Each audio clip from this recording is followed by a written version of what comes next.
Hello and welcome to it. You're watching eNews Direct. I'm Duduzile Ramela. Here are the stories we're tracking for you this evening. President Jacob Zuma warns of tough economic times ahead and acknowledges opposition grievances in his response to Parliament. Government bows to pressure from trade unions and postpones the implementation of new pension regulations. Remember, you can have a say on any of our stories. Do find us on Twitter and Facebook. That's at eNews Direct. Our hashtags this evening, SONA reply and new tax law. To our top story now, and President Jacob Zuma has extended an olive branch to opposition parties who criticized him during the debate on his State of the Nation address. Responding after 2 days of intense and often fiery debate, Zuma called on members of Parliament to lead by example. President Jacob Zuma warned South Africa is headed for even tougher times. There's the threat of a possible recession, coupled with an ongoing drought that means food prices are likely to rise. President Zuma says government is working hard to prevent the economy from dipping further. High up on our agenda is to prevent a sovereign downgrade. Downgrade would have an adverse effect for all South Africans. But it was the president's reconciliatory gesture to opposition parties that will be remembered. I listened very carefully when the leader of the opposition, my honorable, my man,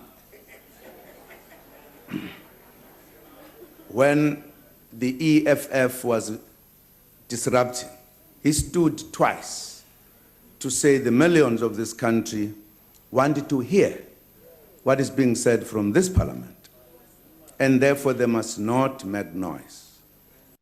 While the gesture was accepted, the Democratic Alliance says it will continue with its motion of no confidence debate in the president set to take place in March. He broke his oath of office. He fired Minister Nene over December. A reconciliatory tone doesn't change that. It simply just says that we've now at a point where I don't believe President Zuma is fit to lead this country. Thank you very much. Parliament now waits for Finance Minister Pravin Gordhan's budget speech next week to see what the country's economic outlook is. Let's give it Parliament. Cabinet has done a U-turn on its decision to change the country's pension regulations.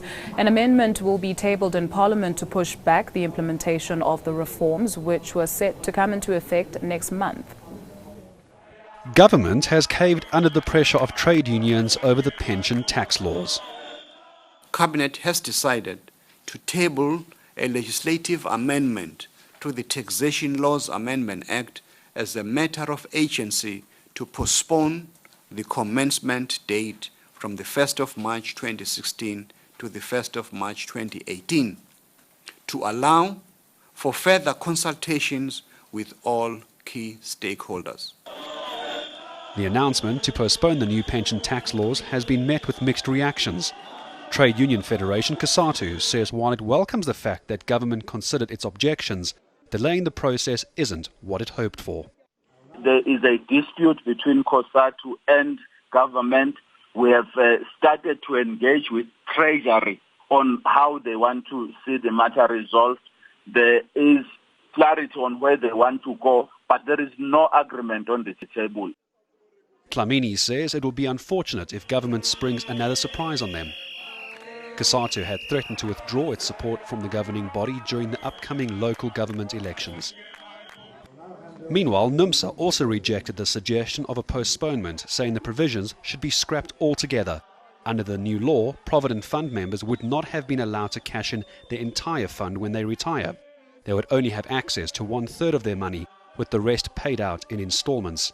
However, funds accumulated before the 1st of March could still have been taken as a lump sum upon retirement.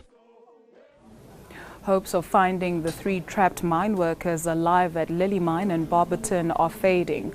Authorities say it could take up to 3 weeks to resume rescue operations. It's been almost 2 weeks since the collapse at the gold mine near Barberton. Pretty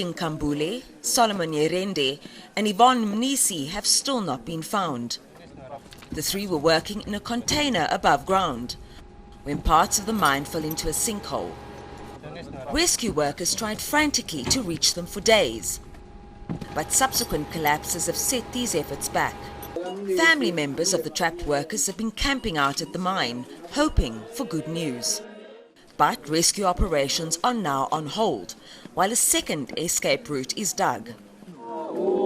Government says it understands how difficult this must be for the waiting families. We have indicated to them that it is not our wish that this operation is going to stop for the next 2 to 3 weeks, but we have to abide by the law so that everybody that goes down is safe. A drill similar to the one used to rescue Chilean miners in 2010 will be used. It is state-of-the-art drill machine which is going to be used to drill a 600-millimeter hole, just the right size to get a person out of the underground in an emergency. The rock engineers have emphasized the magnitude and complexity of this operation. A report on alternative rescue methods is expected on Monday. The ANC is leading a march on its own government tomorrow. The party hopes to mobilize society in the wake of recent racist utterances on social media. It'll hand over an anti-racism memorandum to President Jacob Zuma, but some commentators are questioning its timing and motive. ANC Secretary-General Gwede Mantashe says he'll hand over a memorandum at the Union Buildings on Friday to be given to President Jacob Zuma. But the party says this is a call to action for all South Africans to counter recent highly publicized incidents of racism. And it doesn't see any irony in its planned march. I'm not sure if the ANC march on itself, the ANC is mobilizing society. Dealing with racism is fundamental to South Africa's success. But analysts have questioned the motive behind the ANC taking up this issue in an election year. There have been many problems in communities, for instance, late delivery of books, poor service delivery, and yet the ANC has been found wanting in those instances, because to have marched on those issues would have been self-implicating. Analysts also question the effectiveness of a mass protest to deal with the complexities of racism. It does look as if the ANC is marching on the government that it has formed, and one would imagine that there are better and far more effective ways for the African National Congress as a party to influence policy and to make its demands to government known. The ANC will be hoping this march will show it's still able to bring the masses to the streets. Teresa Taylor, Johannesburg. Continues in Uganda's presidential and parliamentary elections. Polls are set to close at 8 o'clock Central Africa time.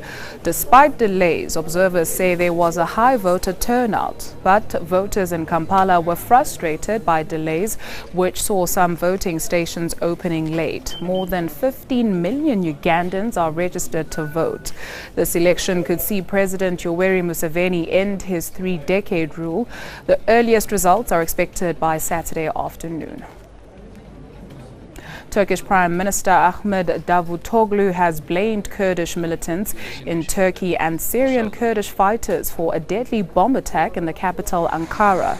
The car bomb, which allegedly targeted a military vehicle, killed 28 people. Turkish authorities have confirmed the bomber was a Syrian national. 14 people are being questioned in connection with the attack.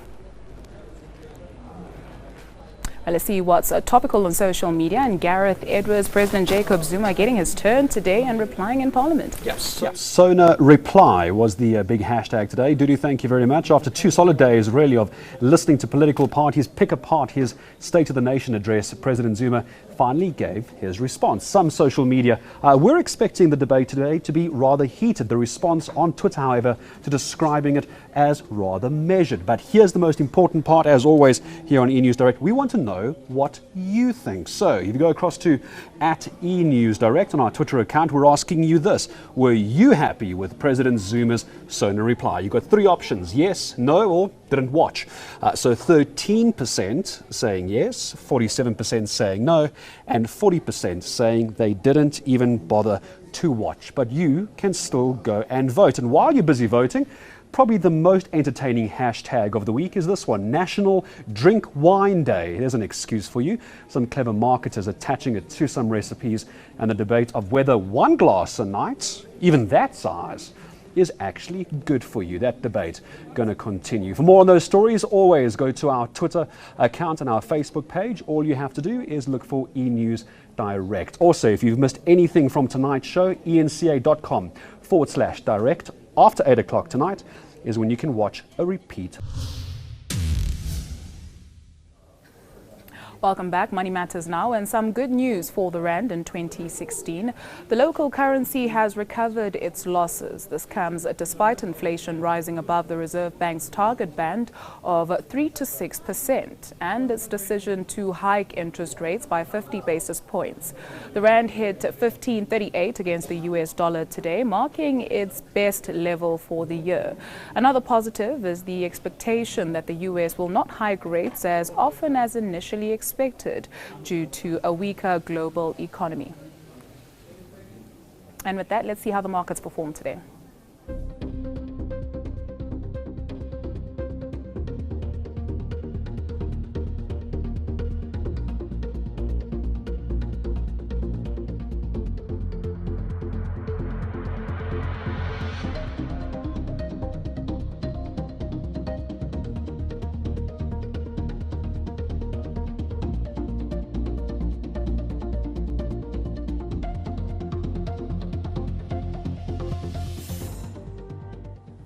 Let's check in with the Weather Center now. Here's Candice.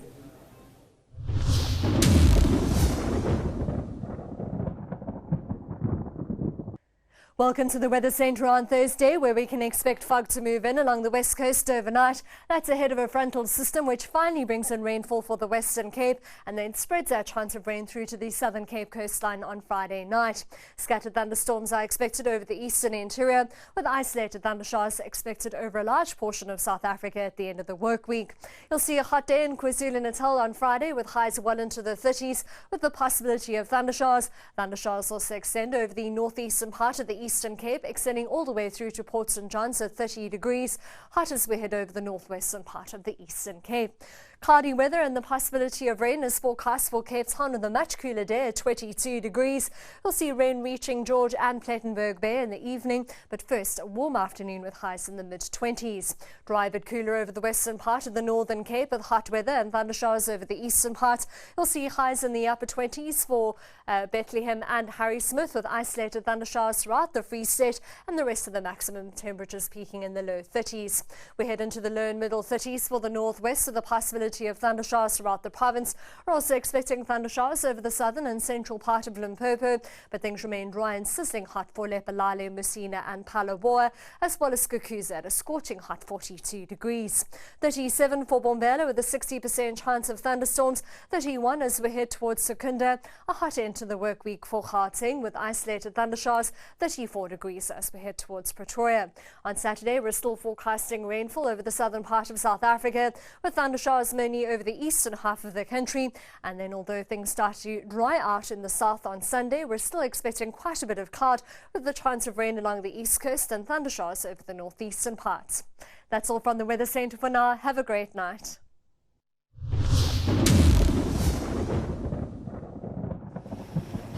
Thank you, Candice. Here's what's coming up after the break. We hit the road with local stars Mikasa to find out more about a new South African tourism campaign.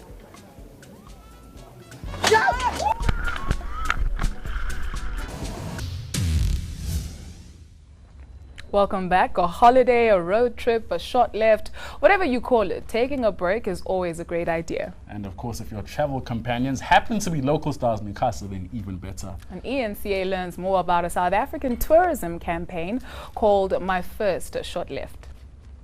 It's a midweek holiday. House music group Mikasa on the road with friends and a lucky few. My first short left is challenging us to explore our beautiful country and share our pictures. We always travel and people always think that these guys have seen the world and they've seen all the They've places. been everywhere, yeah, they've seen the country yeah. properly, but we never get to go and actually have fun in those places. We're having a lot of fun, first of all. I think that's what everything is about.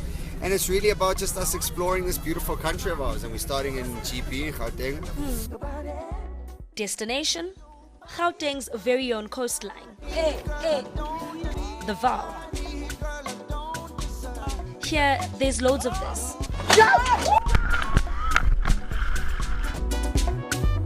And even a paddle with a teammate, if he's up for it, of course. Judah, what's our strategy now? Our strategy is to get the rescue guy. All in all, a fun day with a big message.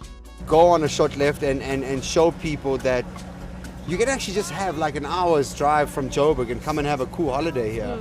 One province down, 8 to go. Nantobego Spisi at the Vaal River.